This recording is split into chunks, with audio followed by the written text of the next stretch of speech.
Over 200 experts have shared their secrets to a successful business. Join me, Rose Davidson, as I discover how these experts took their businesses to the next level.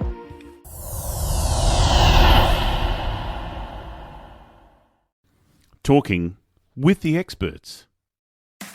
Welcome to Talking with the Experts. Talking about all things business by business owners for business owners. Episode 258 with Elzie Flenard. Sort of a long story, but for the purposes of time, I'll try to keep it brief. So I've always known I wanted to be a business owner, and since I can remember, I've never had a normal job without having a side hustle. And so my plan as a teenager was to get married because I knew I wanted to have a family. I knew I wanted to go to college because that was important to my mom. And I knew I wanted to own my own business.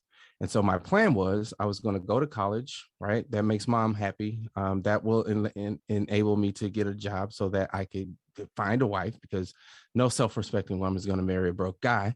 So that checked those two boxes. And then I was going to just get a normal job until I could do my own thing. And so the plan did work. You know, I found a beautiful wife. I convinced her somehow to marry me. We had a couple of beautiful kids, went to college, did the whole thing. And here we are. It took a little bit longer than I anticipated, but the plan worked.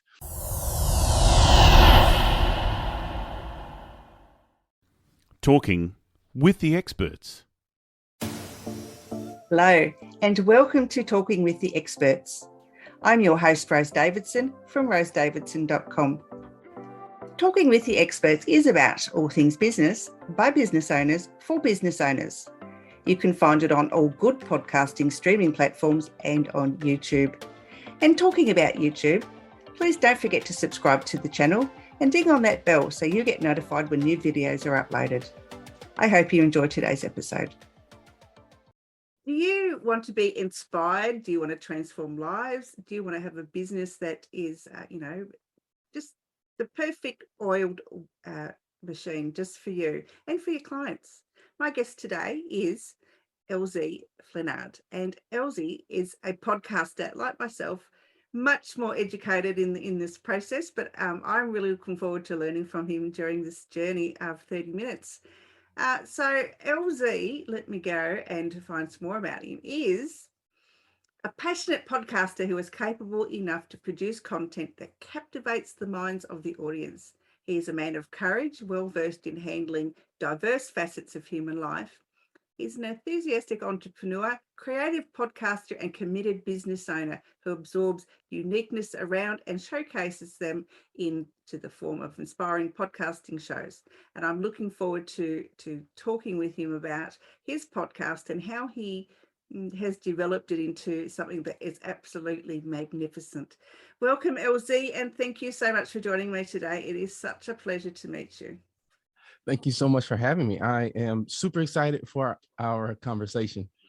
Terrific. So what got you into podcasting in the first place? Well, it's sort of a long story, but for the purposes of time, I'll try to keep it brief.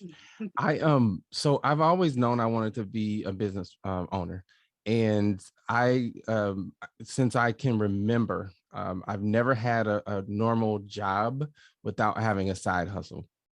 And so my plan as a teenager was to get married because I knew I wanted to have a family. I knew I wanted to go to college because that was important to my mom. And I knew I wanted to own my own business.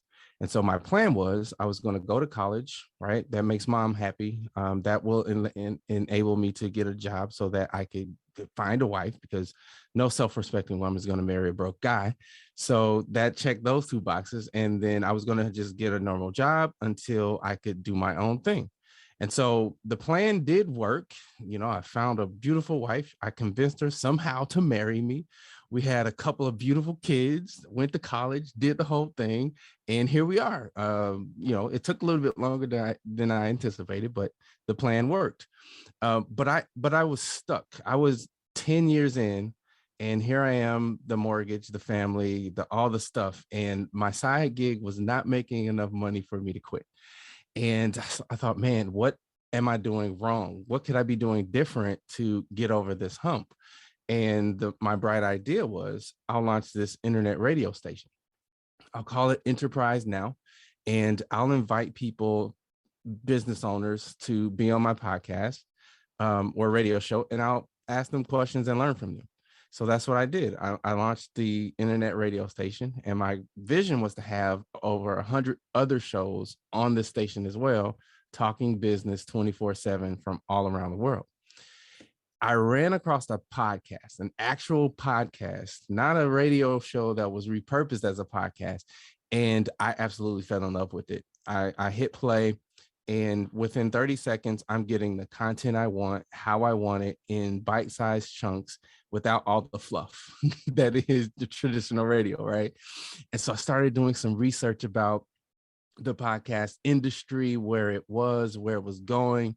And I thought, I think this is going to be a thing one day. And so I shut down the station and focused on getting better as a podcaster, increasing my skill as a host and a business person, and really started approaching it like a business. And that's how I sort of got involved in the podcast industry. Yeah, it's a little bit like me. I started just after the pandemic hit Australia. And I just saw business owners, going to the wall and not diversifying and not finding other ways to keep themselves afloat. So I thought, I don't know how I came up with the idea of a podcast. Maybe I was listening to one or something, and I thought, well, why don't I have a podcast? So I thought, well, why not? So a week later, I was up and running, and the cover art was terrible. And I was so green at it, but now I've got like over 20,000 downloads since, I don't know, just over 18 months, so I'm pretty happy with that. And yeah, and it just I can just keep getting such quality guests such as yourself, and it's an amazing thing when other podcasters want to be on a podcast. Yes. No, So, I love it. I love having conversations with other podcasters. It's probably one of the highlights of my work. oh yeah. So how can a business owner then grow a business with a podcast? Because I'm trying to get into the podcast production side of my business, and I want to grow my own business using my podcast. And so what is the best way to do that? I always say the best way to grow a business is through relationships, and podcasting is probably the best way to build relationships. So being strategic about who you're having conversations with, being really intentional about taking key themes from those conversations and building on them, I think are probably the top two ways to grow your business. I think if you have a business that's podcast related, right, then that's an obvious segue, right? A lot of my early business success was, production and marketing, and now, strategy and original content. But to me, relationships, that's always going to be the number one thing, no matter what industry you're in. Building, cultivating, and fostering those relationships is going to be the number one way. Yeah, I agree. I had I don't know, 200 and odd guests in 2021, or between 2020 and 2021. And at the end of the year, I thought, why don't I just re-invite people who were my favorite guests? So I sent out, I don't know, quite a few invitations, and I think I got an answer from nearly all of them. So they're all return guests for this year, which is really, really pleasing. So they've obviously had a really good time, and and want to share something more with my audience. So it's wonderful. Mm-hmm. What are some of the tips and tricks that podcasters can use to, get their podcasts out in front of people? Because it's all very well to upload to all these channels and everything, but it's another matter to get people to actually listen to them. So what strategies would you suggest that people use? This might sound rudimentary, but laser focus. I think when you can talk to that one person and your message is so pointed and so direct and so and it connects, then you just multiply that.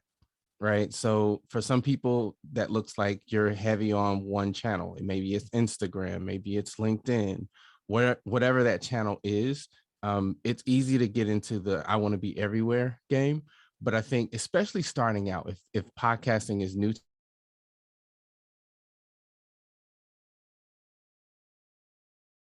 and building your audience there, and again, focusing on that one person, that listener, having that what we call in the industry avatar, and then talking to that person, I think is probably the number one way to grow, as opposed to the wide net that is radio, right? It's a different approach when it's podcasting. Okay, so how can a podcast then be used to uplift, business growth?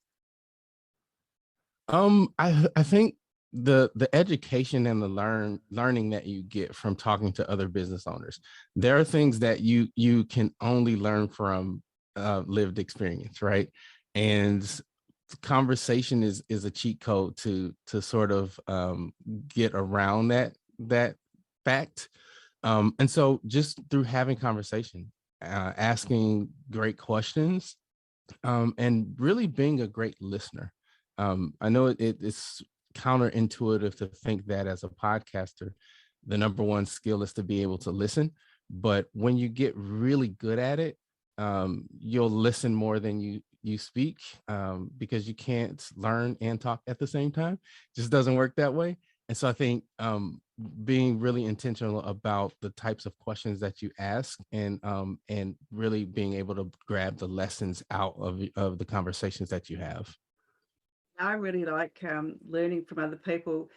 Heaps of my guests have taught me, little things that I thought I knew, but they've delved deeper into the whys and wherefores of why you might do something, and it's only helped me improve as a person, and it's helped me to grow my business. So I'm so grateful. My question would be around guests versus a solo podcaster. Do you do both, or do you just have guests on yours? I toyed around with both. I like the idea of doing both for a number of reasons. When you have a guest, as the host, your sole responsibility is, number one, the listener. Number two, it is to make your guest sound, look, and be fantastic. You're somewhere third or fourth in that equation, right? And so it can sometimes be difficult for you to stand out, and for people to see you as the expert when you have guests. I mean, there are ways to do it, with the questions you ask and how you frame things. But when you have a solo cast, it's all about you, and it's all about direct value add from you to the audience. Have you been thinking about starting a podcast? You can share your knowledge and expertise with people globally. Create original content that is completely unique from anything else out in today's market, not just in terms of style, but also perspective.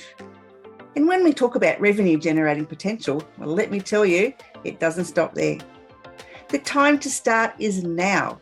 You know that you should be doing it. However, many people are reluctant because they don't know how to produce it or what tools they need to do their podcast. Please feel free to email me at guest@talkingwiththeexperts.com today, and let's talk about how I can help you to build authority and credibility for your business through podcasting.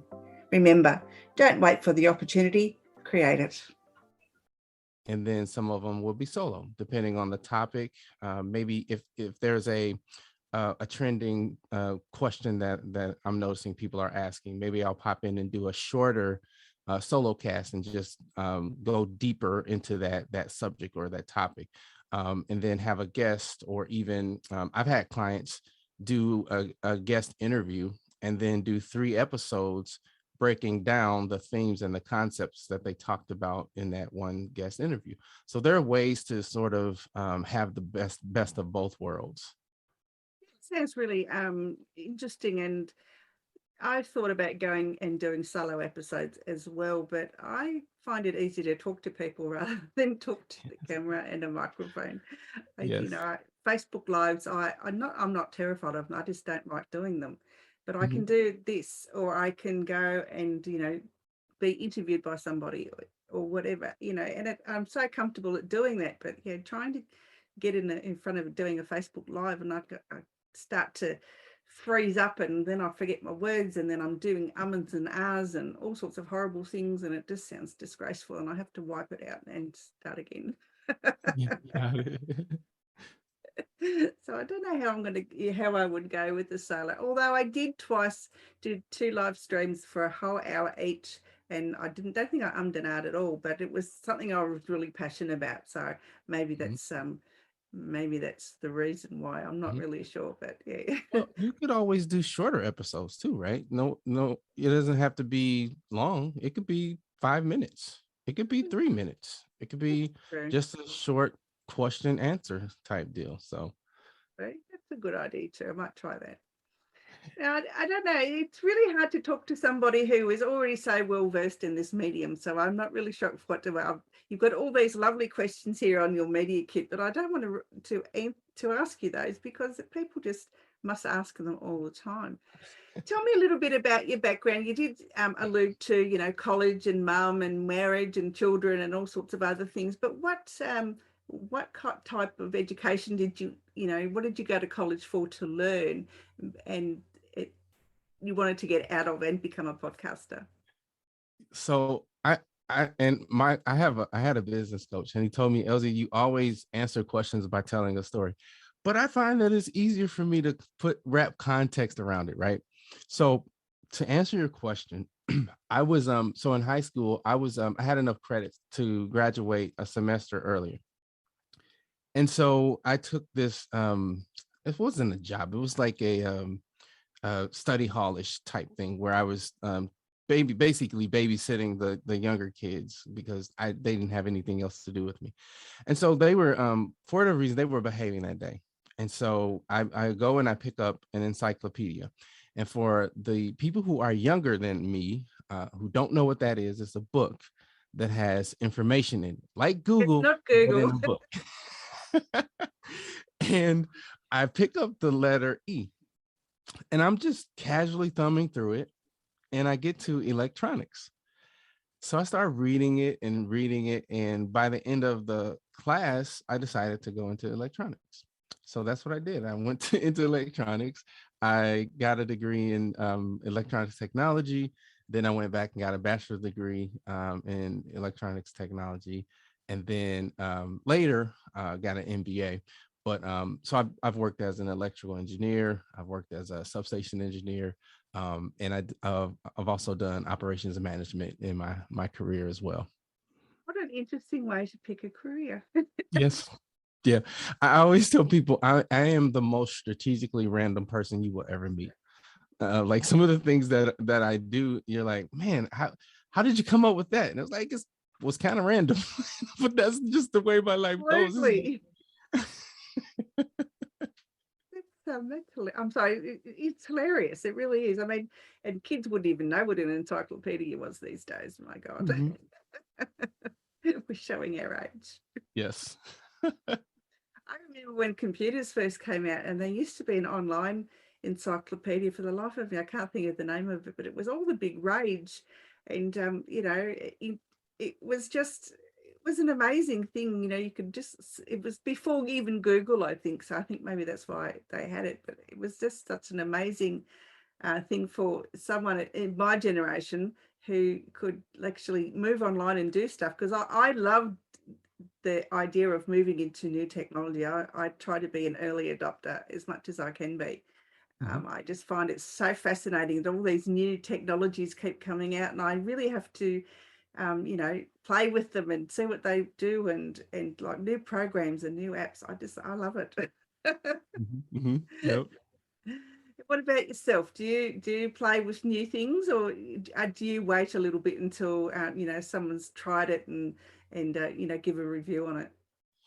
Um, I would say it depends. It depends on what it is. If it's something that is interesting, then I tend to be, more open to trying it. I don't have a ton of free time, so I have to be really intentional about, things that I spend time on. But but I'm open to new technology, as long as it's is relevant.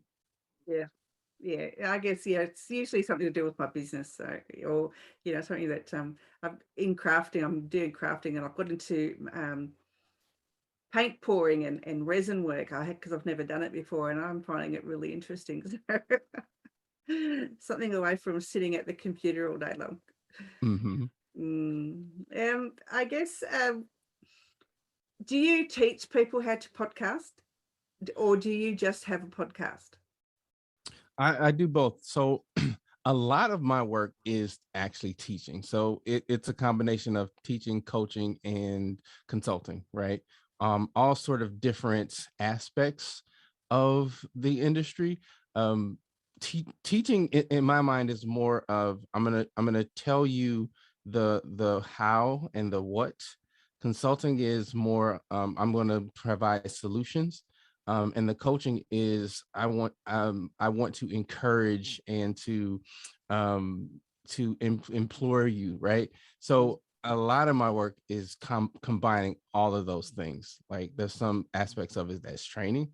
A lot of people have never talked into a microphone before, so they don't know how far away they should be or how close they should be, right? And some people don't know about how to read body language or tone and inflection and all of that stuff. And so some of it is training, some of it is coaching. Some people have broken mindsets. They don't like the sound of their voice, or some hangups that they have that's preventing them from being the best that they can be. And some of it again is consulting, is saying, hey, given your skill set, what I hear you saying and where you want to go, here is what I see you doing. So to answer your question, it's really a combination of those three things. Yeah, that's a good segue into me asking you, if people want to work with you, Elzie, where can they find you? The easiest way is via email, mayor@podcasttown.net, or they can check out the website, podcasttown.net. Well, have you got any other words of wisdom that you might want to share about either, podcasting or business or mindset or any of those great things that, some of them are buzzwords and some of them are things that are really well needed in the world at the moment? Yeah, I think the thing that came to my mind today was never allow people to tell you who or what you are or what you can be. I agree. Totally. That is awesome. That's awesome. I love that. Yes.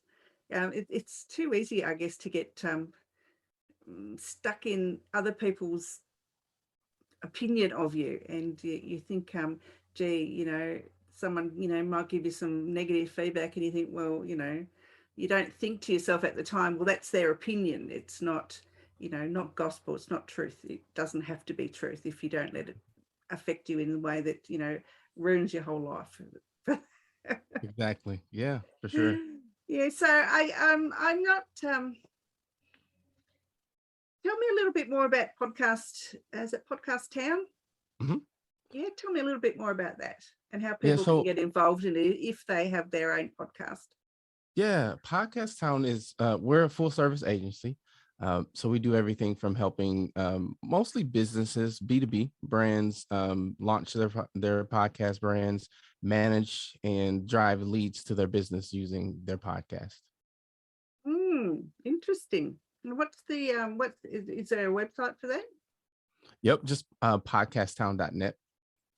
Perfect. All right. So anyone wants to get involved in podcasting and they need someone to help them along, then get in touch with Elzie. I'm sure he'll be more than happy to accommodate your needs at the time. Elzie, it's been an absolute pleasure. Thank you so much for joining me today and talking with me about the podcast journey. It's been terrific. Yeah, thank you so much for having me. That time flew by. Okay. Have a great night. All right, you too. Bye.